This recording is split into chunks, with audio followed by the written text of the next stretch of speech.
नमस्कार, विंध्या टाइम्स में आपका स्वागत है और आपके साथ मैं श्रेया। आज दिन भर की 4 बड़ी खबरों के साथ हाजिर हुए हैं। सबसे पहले बात करते हैं हमारी पहली बड़ी खबर की।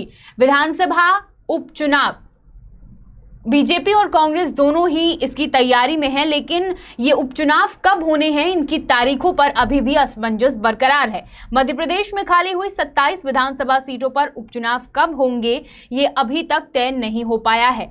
चुनाव आयोग ने अपना फैसला अभी होल्ड पर रखा है। दिल्ली में आज चुनाव आयोग ने विधानसभा और एक लोकसभा सीट पर उपचुनाव कराने के लिए समीक्षा बैठक बुलाई थी। इसमें उपचुनाव कब कराए जाएंगे, इस पर अभी भी असमंजस बरकरार है। अंतिम फैसला अभी इस पर नहीं हो पाया है। 27 विधानसभा सीटों पर उपचुनाव होने हैं। इसमें से सिर्फ आगर सीट पर चुनाव आयोग 7 सितंबर तक उपचुनाव टालने का फैसला पहले ही कर चुका है, लेकिन बाकी की जो 26 सीटें हैं, इस पर उपचुनाव कब होगा ये अभी तय नहीं हो पाया है, क्योंकि जिन क्षेत्रों में उपचुनाव होने हैं वहां पर भी अब कोरोना का संक्रमण धीरे धीरे करके फैलता जा रहा है। ऐसे कई क्षेत्र हैं जहां पर अभी उपचुनाव टाल दिए गए हैं कोरोना संक्रमण के कारण, और अभी चुनाव आयोग ने इस फैसले को होल्ड पर रखा है। ये तय नहीं हो पाया है कि कब इन 27 विधानसभा सीटों पर 26 विधानसभा सीटों पर उपचुनाव होंगे। इसके साथ ही आपको एक और बड़ी खबर बता दें, उत्तर प्रदेश के गवर्नर आनंदीबेन पटेल को मध्य प्रदेश के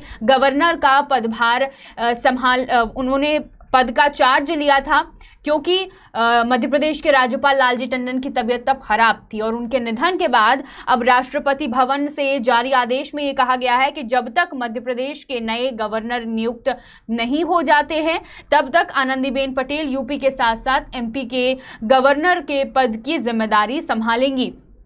तो ये पहली खबर थी मध्य प्रदेश की आज की। दूसरी खबर की बात करते हैं। दूसरी खबर में गुना जिले के जिला अस्पताल से एक मामला सामने आया, और ये मामला सामने आने के बाद जिसने मन को झकझोर के रख दिया। दरअसल अशोकनगर, गुना के जिला अस्पताल के सामने अशोकनगर निवासी एक महिला अपने 2.5 साल के बच्चे के साथ अपने पति के इलाज के लिए अस्पताल पहुंची थी।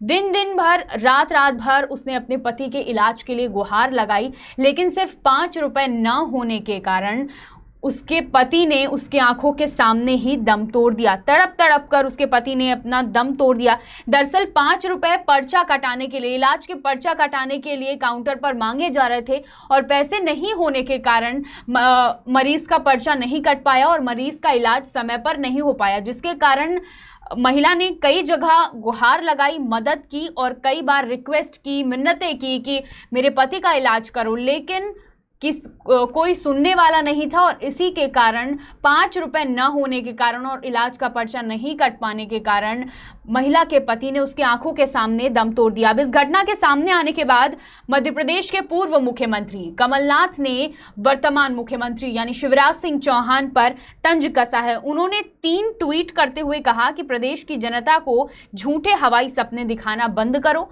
जमीन पर लौट आओ। पूर्व सीएम ने यह भी कहा कि क्या हालत हो गई है प्रदेश की, हमने तो ऐसा प्रदेश नहीं सौंपा था। आप विधायकों की खरीद फरोख्त करते रहो, खुली बोलियां लगाते रहो और लोग इलाज के अभाव में दम तोड़ रहे हैं। इस घटना के सामने आने के बाद कांग्रेस पार्टी बीजेपी पर हमलावर हो चली है, और पूर्व मुख्यमंत्री कमलनाथ ने भी शिवराज सिंह चौहान को ट्वीट के माध्यम से तंज कसा है। तो इस तरह की घटनाएं जो प्रदेश में घटित हो रही हैं, ये कहीं ना कहीं निराश करने वाली हैं।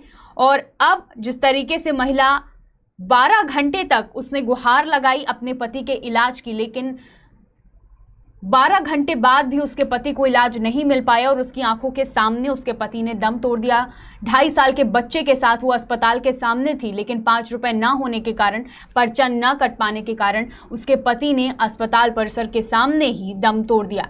तो दूसरी बड़ी खबर जो निराश करने वाली थी।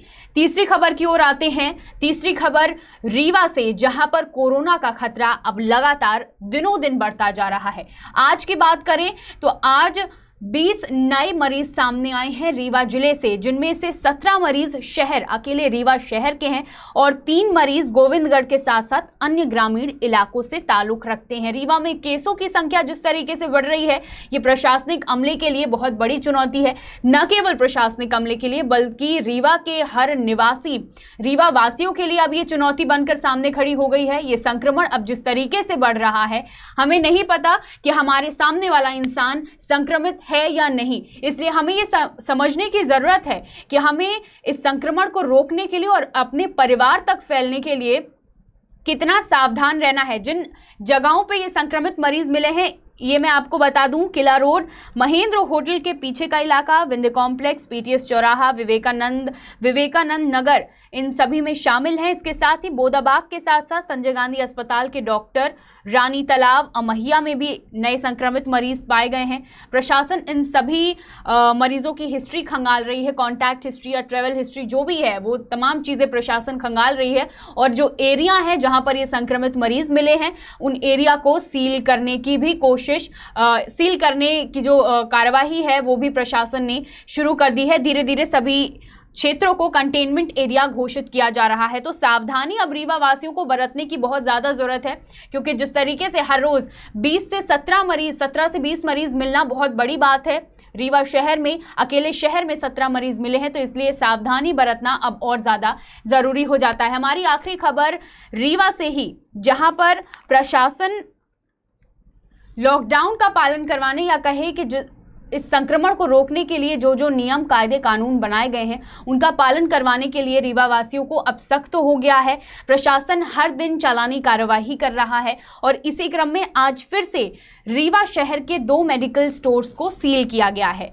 अनु फार्मा मेडिकल, जो कि हॉस्पिटल के सामने है, और इसके साथ ही शिव मेडिकल, संजय गांधी के सामने ही ये दोनों मेडिकल हैं और इन दोनों मेडिकल को सील किया गया है। कारण ये था कि जिस तरीके से भीड़ एकत्रित करना प्रशासन ने साफ मना किया है। इन मेडिकल शॉप्स में भीड़ एकत्रित की गई, ज़रूरत से ज़्यादा भीड़ थी और समझाइश देने के बाद भी जब मेडिकल स्टोर के लोग नहीं माने या भीड़ वहां पर ज़्यादा देखी गई, तो मेडिकल स्टोर को सील कर दिया गया है, कार्रवाई की गई है। अब इस कार्रवाई में कलेक्टर इलैया राजा टी थे, एसडीएम फरहीन खान मौजूद थी, तहसीलदार आरपी त्रिपाठी, नायब तहसीलदार यतीश शुक्ला मौजूद थे और ये चालानी कार्रवाई की गई है। इसके साथ ही शिल्पी प्लाजा के कई दुकानों में समझाइश दी गई है, जहां पर ज़्यादा भीड़ एकत्रित हो रही थी वहां पर लोगों को समझाइश दी गई है, चालानी कार्यवाही की गई है। इसके साथ ही आपको बता दें कि प्रशासनिक अमले ने उन गरीब लोगों पर चालानी कार्यवाही नहीं की जो गरीब थे, उन पर चालानी कार्यवाही प्रशासन द्वारा नहीं की गई है। बाकी जो लोग थे,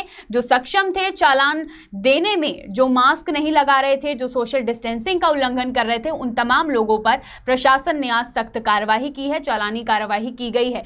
तो रीवा में अब जिस तरीके से कोरोना बढ़ रहा है, हमारी बार बार आपसे यही अपील है कि सावधान रहिए, किसी भी नियम का उल्लंघन नहीं कीजिए, मास्क लगाइए, सैनिटाइजेशन पूरी तरीके से हो, सोशल डिस्टेंसिंग का पालन करें, क्योंकि अब हमें नहीं पता है कि ये कोरोना किस कगार पर पहुंचेगा, कहां तक मरीज मिलेंगे, कौन से क्षेत्र में मरीज हैं, कितने मरीज हैं, इसका पता नहीं चल पाता है। रिपोर्ट आने के बाद ही हमें अचानक से इसकी जानकारी होती है, जो हमारे लिए बहुत भयावह है और चिंता का विषय है। तो अब आप सभी और ज़्यादा सतर्क और सावधान हो जाइए। तो ये थी आज की दिन भर की बड़ी खबरें।